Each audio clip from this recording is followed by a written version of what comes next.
Mame, yo quiero preguntar, ¿dónde estudiará Amir, Vivian y Misma? Yo quiero poner todos una escuela. Ah, una escuela. En ese enfoque.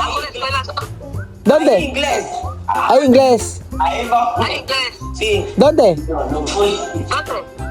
enfoque inglés. ¿Dónde esto? Cuando yo voy a ir a hacer cuando voy a ir a hacer matrícula, yo te voy a enseñar Sí. toda la escuela. Voy a hacer video toda la escuela. Puede. Pone video. Ellos no les falta. Ako mo gusto yan, no? Ah? ¿Dónde está Kuya Bin? Kuya Bin no está. ¿Dónde la ido? Ha ido de mercado. En el mercado para hacer qué? A mercado para comprar pescado grande. Pescado para qué? Para freír, No para freír pescado. Para pepe soup. para comer. Para comer. No, sí. Nakanguso. Arimar bien. Hola, buenas tardes. Buenas tardes, mira mi gata. Yo estoy en la cocina trabajando. Hay que sentarse, mame. ¿Qué? ¿Cómo sentar? Y- Ahí hay mucha lluvia. Aquí Y también. no da ropa, así. Ah,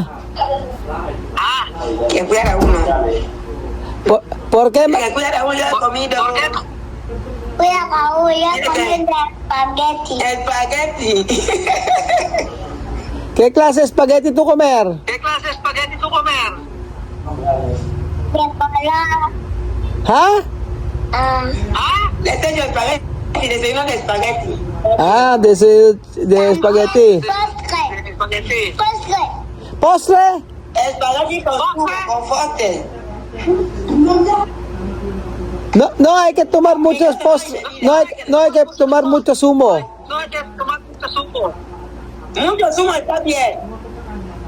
Ang.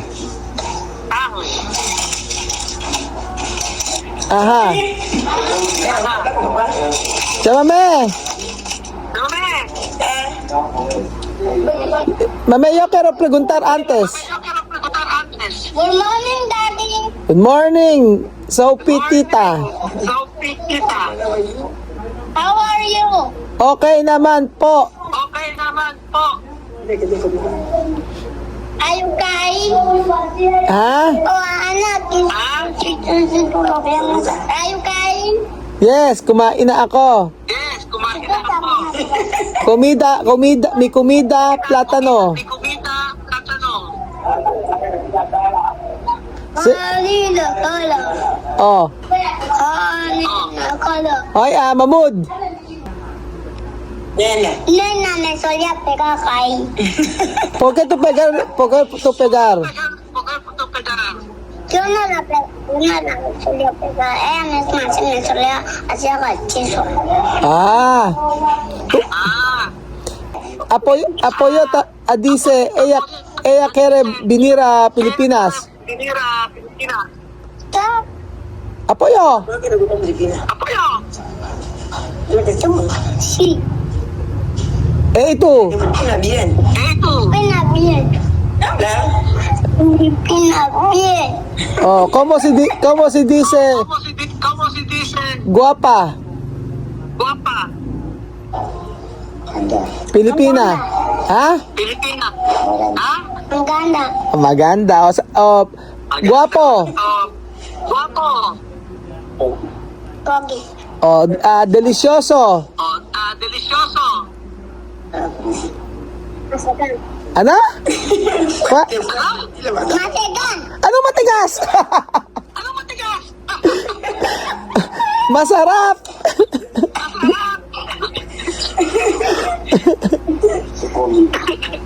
Mañana voy a ir a visitar a Aya. Mañana tú quieres visitar. Voy a ir a visitar. Hay que visitar tía Aya cuando abuela coger dinero allí. mujer tiene aquí. Abuela, tía, mame. Yo quería ir a visitar a ella, pero ella trabaja mucho. Ella trabaja mucho, su jefe está, vacaciones. Vacaciones. Ah. Ah, Esa vacaciones. sí. ¿Tu jefe? Mame, ¿a todos los niños matricular, terminar o esperar de dinero? ¿Ah? De los niños a matricular todos. ¿Matrícula? Sí, de clase. Los niños les voy a matricular cuando tú vas a mandar y cuando voy a pagar dinero yo les voy a ir a hacer matrícula. Sí, por eso. Por eso. ¿A Mahmoud? ¿Ah? Yo tengo mi boletín. Yo tengo mi boletín. ¿Aprobado o no? Sí.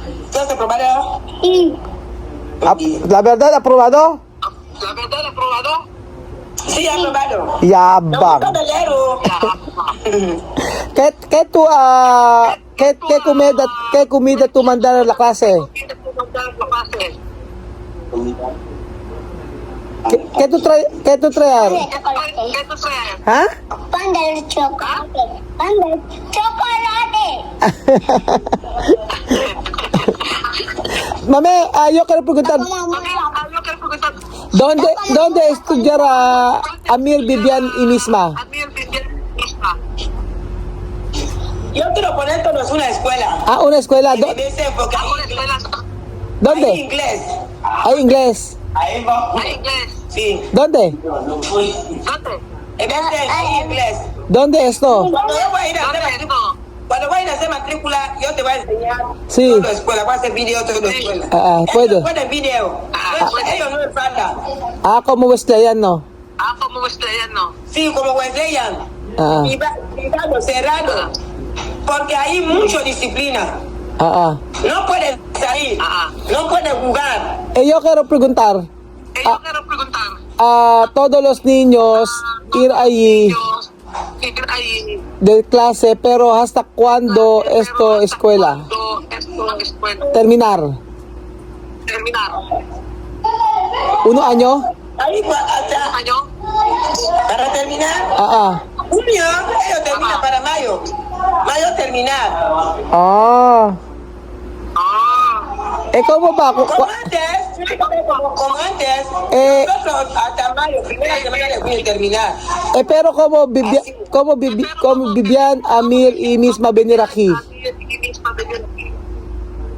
Cuidado, Paul. Yo no sé cuando su billete va. Yo he explicado para su escuela, yo he dicho para su escuela. Por eso cuando yo voy a matricular dinero medio. ¿Puede esto? Dinero medio. Sí. Ok. Para que cuando tú mandes un billete, solo vete. Ok, yo entiendo. Ok. Antes, Porque no puede en casa sentado, no puede en casa. ok, más mejor. Solo yo pensaba, cuando matricular todos, va a pagar todos. Cuando yo matricular, pagar, pero medio, no todos. Ok, más mejor. Porque yo no puedo, niños, yo no quiero ellos en casa, no puede ellos en casa. Ah, perdóname, yo pensaba, cuando matricular a todos, paga hasta terminar. Sí, para no gastar de dinero. Pero ahí viene, ahí como hay mucha disciplina. Ajá, Ahí viene. vale. Ahí no es broma. Ahí con documento, con título, con universidad, con trabajo. Ahí no es broma. No broma. Es diferente. Sí. Ok. Tú terminar la escuela ahí solo el trabajo. Sí. En vez de tú terminar la escuela ahí solo el trabajo. Ahí no hay broma. Ok. Sí, vale. Solo yo pensaba cuando Misma, Amir y Vivian ir Pilipinas, ¿cómo va de matrícula? Va a pagar todos. Tú has dicho media. Así bien. No puede así. Solo así bien. Sí, tú tienes razón. tú tienes razón porque todos los niños no pueden quedar casa. Sí. Ah, ah. No puede a casa, cuando a casa no puede, porque en casa ahora Vivian misma, a mí ellos hablan tagalo, inglés, poco español. Esta escuela, inglés mucho. Ahora tú no tienes toyo, toyo de cabeza. Ahora tú pensaba bien, Bien. Okay, ahora tú pensar bien. Muy bien. Antes, todos los días empadar. At yan yun naman po pala mga amigo ang dahilan kung bakit si Chamame pinag-enroll yung mga bata, hindi daw po pwede na ma-stop. So yung ibabayad daw niya ay monthly or ilang bayaran yun. Kung hindi matutuloy, at least dire-diretso pa rin yung pagpasok ng mga bata. Kung matutuloy na bumalik dito sa Pilipinas, babayaran lang naman kung ano yung amount na pinag-aralan or month na nakapasok or naka-enroll. Ganun po. So, I think mayroon namang siyang sigurong meron siyang point doon. Pero ang nakikita ko kasi dito, sabi ko niya kasi ay yung meron daw English or may English daw subject. So, parang okay naman. At kaya lang, hindi naman mababalid dito sa Pilipinas yung pinag-aralan nila. Wala din naman po yun. So ayun po mga amigo, thank you so much po sa panonood ng episode ni Chamame about po, at least na clear na yung issue. Na sinasabi kasi nila na hindi naman kasi ko gumagastos, kaya ganoon na lang na kung ano ang gustong gawin ay gagawin pagdating sa mga binabayaran, mga ganyan. So, ang pinopoint niya ron ay hindi po pwedeng nasa bahay lang yung mga bata. Paano kung hindi sila makabalik agad? Diba, 1 year na nakatambay lang. Ganun po. Pero sabi ko nga, ay may sarili tayong desisyon. Kung yun ang desisyon na wala akong magagawa. Ganun lang. Kahit naan natin. Pero sabi nga ng iba, yun nga, dapat ikaw ang magdesisyon. Diba? Kasi ikaw ang gumagastos. Yun, mga amigo. So ano pa sasabihin ko, di wow.